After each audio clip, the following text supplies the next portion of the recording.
Ngayon naman guys, napakayukot talaga ng damit ko and gagamitin ko tong tumbler na steamer iron para ma-plansya natin tong napakayukot kong damit. Napakasimple lang itong gamitin guys, magre-refill lang kayo ng water nito at yung i-refill nyo na water, make sure it is distilled or yung drinking water talaga. And napaka-easy lang ito gamitin guys kasi plug and play lang.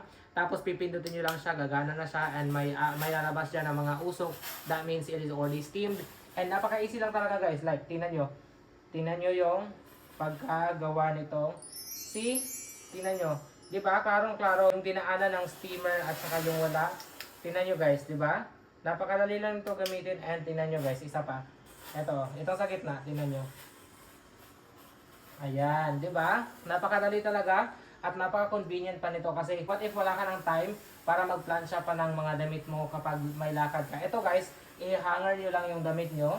Tapos, automatic na mapaplansya yung damit mo nito at napakadali lang talaga. Tingnan nyo guys. Wala pang 1 minute, di ba? Pero naayos na niya yung damit ko at wala na talagang mga yugmot or yukot tong damit ko. Tingnan nyo guys, di ba? Napakadali lang gamitin at napaka-convenient talaga. Convenient naman talaga yung madaling gamitin, di ba?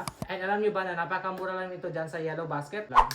May kasama na rin pa siyang brush, which is detachable yung brush niya and ganyan nyo lang siya ikabit. Tapos napakamura lang ito dyan sa Yellow Basket. Mapapadali talaga yung mga oras nyo lalo na pag may lakad kayo. Ito yung ginagamit ko na tumbler steamer iron. And available to dyan sa Yellow Basket. Kaya mag-check out na kayo ito habang discounted pa to ngayon.